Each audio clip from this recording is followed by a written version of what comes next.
You're listening to Free Zone Radio.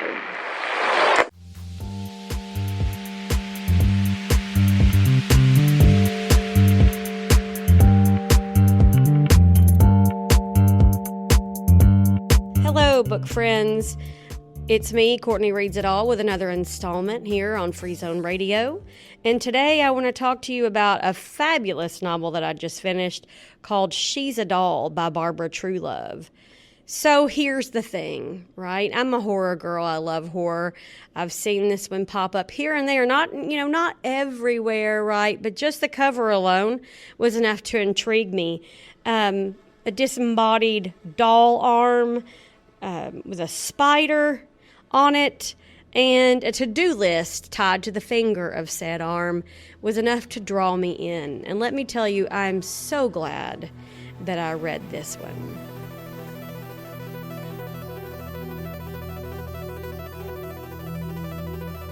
So here we have the story of Lucy, or Lulu, as she's referred to by her friends. She's kind of what we would call your goth girl, right? And within the first chapter of this novel, Lucy is murdered by her best friend's brother, right? And in this fit of anger and rage over having been murdered, somehow through some sort of mystic transformation, Lucy is able to transfer her consciousness from her human body into that of a bride doll on the shelf of her grandmother's overstuffed study, right? So in this world in which Lucy now exists, time moves in a way that it didn't move before. It ebbs slowly at times, and in other times it's very fast, and she can't quite keep up with what's going on. But there's one thing she can keep up with, and that is that the man who murdered her is going to have to pay.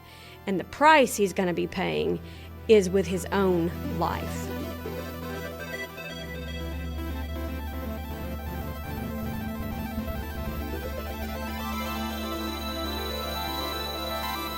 She discovers that this anger helps her to be able to move her body, right? So eventually she comes up with a plan and, is able to move from one place in her grandmother's study to another place. But through a series of unfortunate incidences, she winds up on display in a junk shop for sale, right? And so she winds up in the hands of someone that she went to high school with. And Lucy realizes that time has really gone by a lot quicker in most instances than she realized, because this friend of hers is now in her 40s. Here's the thing. So this story is a horror story, right? I mean, wouldn't it be? This woman is murdered in her 20s and possesses the body of a doll and is hell-bent on murdering the man who murdered her. It's her only focus. She's not really as honest with her friend as she should be, because of the fact that she lets her anger blind her. But I've discovered, through the story, that more than a story about horror and murder and revenge, this story really is about female friendship.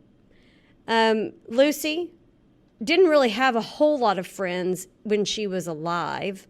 And now that she's dead, she's discovered something that is new to her in a way, because she didn't have the opportunity to have friends, So these girls that she wanted to be friends with and was never really accepted by them, they weren't as important as she once believed they were.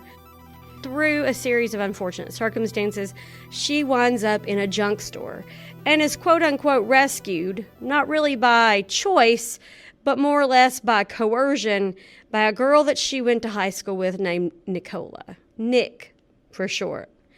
Nick has aged a lot over the past few years. Time has passed by in a rapid pace, and it appears that Nick is in her 40s. So, turns out that Nick and Lucy have more in common than Lucy would have imagined. The man that hurt Lucy has also hurt Nicola, and they find a way to forge a bond that can help them to formulate a plan for revenge. Now, here's the thing. I love a horror story, and this one is a horror story. There's tons of just horrible, creepy, spectacular things in this book.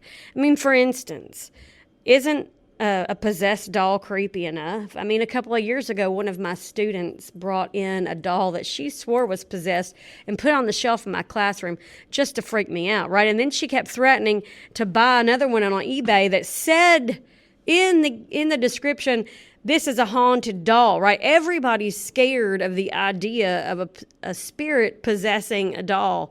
But in this story, this doll really does creep us out. The things that she's able to do, the way she's able to communicate is absolutely just horrifying.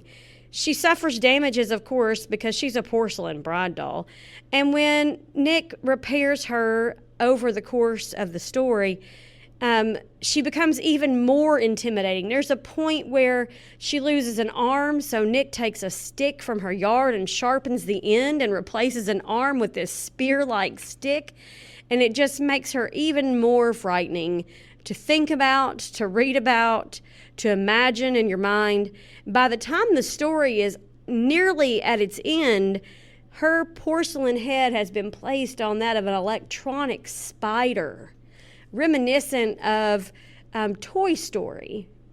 And all of the things that we kind of bring along with that are made real when the confrontation between who murdered her and the spirit, doll, spider, whatever you want to call her, at the end of the story takes place. So here's a couple of other things. I don't want to spoil it, but I'm going to tell you, if you don't read this one, you don't even have to be somebody who enjoys horror, because it makes you laugh. I laughed out loud several times. I even cried a little bit because the amount of emotion that Lucy shows, you know, the grief she experiences from knowing that she's never going to see her grandmother again. She never got the chance to tell her goodbye, that her grandmother's demise was most likely because she didn't have any idea what happened to Lucy, because the murderer disposed of her body and everyone just thought that Lucy had run away or was missing. The grief she experiences from the fact that she didn't get to be there when her dog died. All of these things, you know, that life for everyone passed by and she didn't get to be a part of it. She didn't get to be the things that she wanted to be.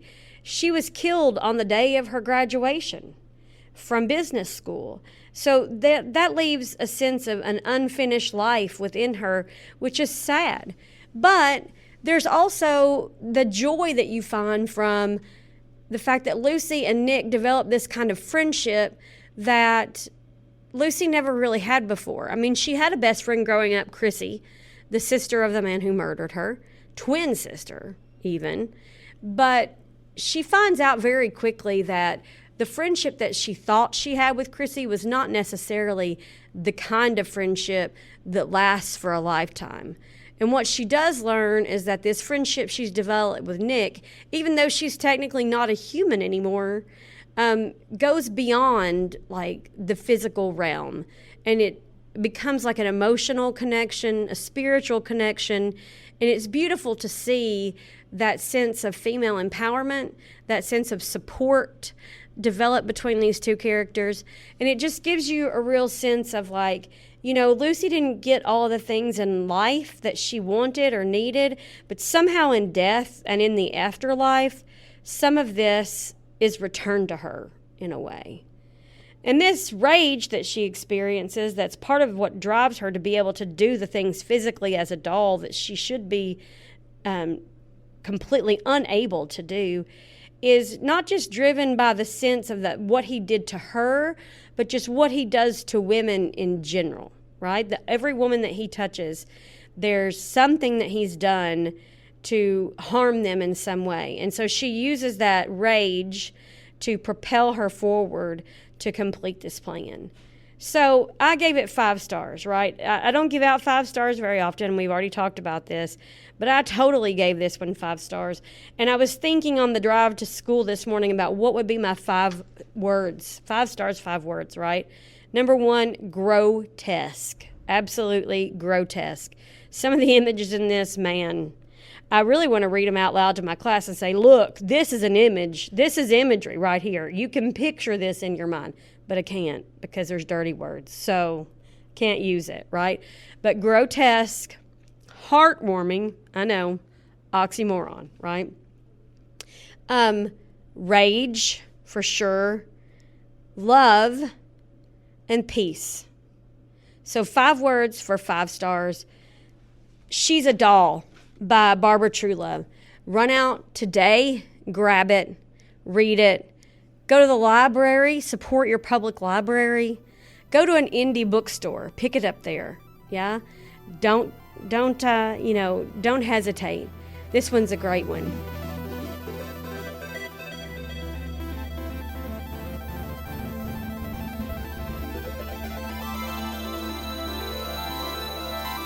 Okay, so we always end with my last, now, next, and I've changed it up a little bit, so here we go. My last was She's a Doll.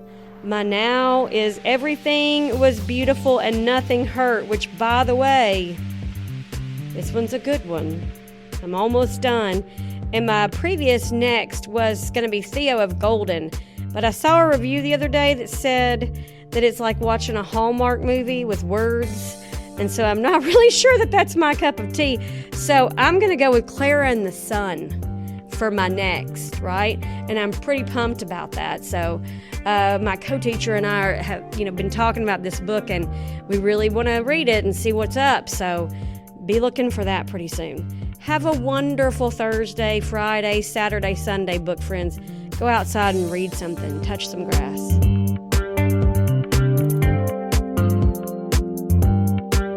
Courtney Reads It All is brought to you in part by Free Zone Radio. If you want more, you can find her on Instagram and TikTok. Today's episode was edited by Mary Houston.